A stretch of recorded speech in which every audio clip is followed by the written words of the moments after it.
Hi everyone, Guyde here, and today I have another answers video where I respond to viewer questions. Today I'm actually going to be responding to two questions which have to do with people who try and change their orientation by modifying their actions. The first actually came from a recommendation from Brian K. 2017, who recommended that I watch the video My Husband's Not Gay. Now, this is a TLC special that followed around a group of Mormon men who, while they have same-sex attractions, they choose to ignore those same-sex attractions and instead are married to and have families with women. And they do this because they believe this is what their faith requires of them.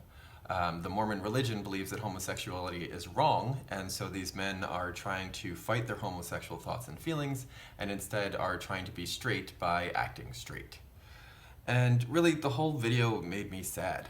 Sad for these men who somehow got lost on their journey to figure out their orientation and wound up in a place where they're pretending to be someone they're not because they believe this is what their faith requires. And as I mentioned in my coming out video, religion can have a major influence on people's journeys to figure out their sexuality.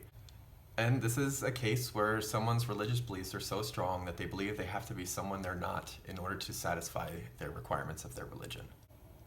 This is a classic example of orientation versus action. These men, their orientation is not straight, but they're attempting to fake it by changing their actions. So they're trying to follow a straight lifestyle, believing that that's what they need to do. Being married and having kids with women doesn't change their orientation. It doesn't make them straight. But these men seem to acknowledge this, and instead of calling themselves gay or bisexual, they've chosen to call themselves SSA, or same-sex attraction. And to them, this seems to mean that they have these same-sex attractions, but they choose to ignore them and instead live a straight lifestyle. And that's great. If they don't want to identify with the label gay or bisexual, I'm not going to tell them any differently. But just because they have a word for it doesn't make it any less sad that these men are still pretending to be someone that they're not in order to satisfy the pressures from their religion and their community. For me, even just regular old peer pressure was enough to keep me in denial about being gay, even to myself, until I was 19 years old. And I'm not a religious person, but I can imagine the immense pressure that some of these religions must put on people to be straight, because that's what they believe that their faith requires of them.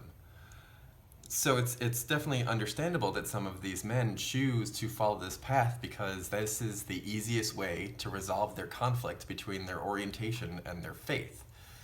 But again, just because you can understand it doesn't make it any less sad. This is also a classic example of what they call ex-gay, or conversion therapy, which believes that you can change a person's orientation by modifying their actions.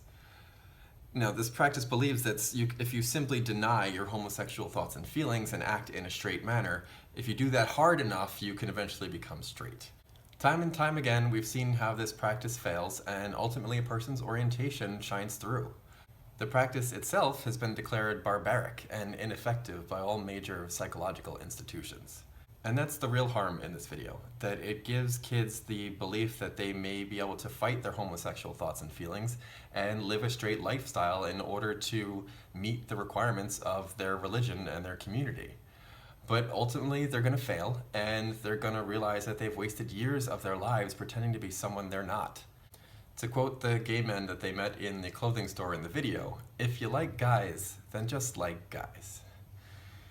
And these poor wives who must live in constant fear that their husband's true orientation will bubble to the surface and reveal itself.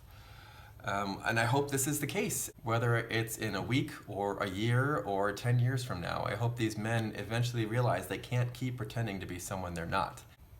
In fact, there was a scene towards the end of the video where one of the husbands very nervously tells his wife that he's going on a camping trip that weekend with some guys that he doesn't really know. And his wife looks at him very suspiciously. And she probably suspects the same thing that I suspect, that this husband is not quite denying his homosexual thoughts and feelings when he goes on these camping trips with these guys. And that's a good segue into the next topic.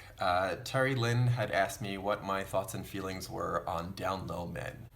Now, down low men are men who on the surface pursue relationships and families with women, but secretly harbor same-sex attractions. And the difference here is these men, instead of denying those attractions, they instead just sneak around behind their spouses and have affairs and sex with other down low men. Again, if they don't want to associate with the label bisexual, I'm not going to force it on them, and they seem to have adopted this new label, down low, which is basically men who pursue their same-sex attractions in secret. And again, just because there's a word for it doesn't make it any less sad that these men feel that they have to hide who they're attracted to and be ashamed of it. And regardless of what label you want to call it, gay, straight, bisexual, SSA, or down low, it's still wrong if you cheat on your spouse. These men need to admit their attractions to their significant others and find a way to explore them amicably.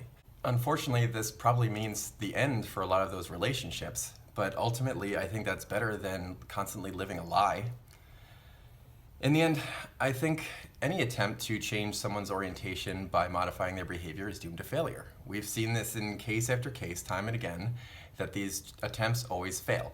That a person eventually realizes that they're living a lie and they don't want to do that anymore, and they start living the life that they want to, and ultimately are much happier because of it. And I hope this is what happens to the men in that video and anyone else who's hiding their orientation, particularly if they're being deceitful about it. That's all I have for you for today. I'm really loving that these questions are really digging into the intricacies of sexuality and sexual orientation. It's a very complex topic, so strap in, we've got a lot to talk about. Don't forget to like this video and click on this head here to subscribe to my channel and stay up to date when I come up with new topics. If you have a question for me, you can leave it in any of my comment sections or send me an email to thegayguide@gmail.com. And in the meantime, get out there and be who you needed growing up.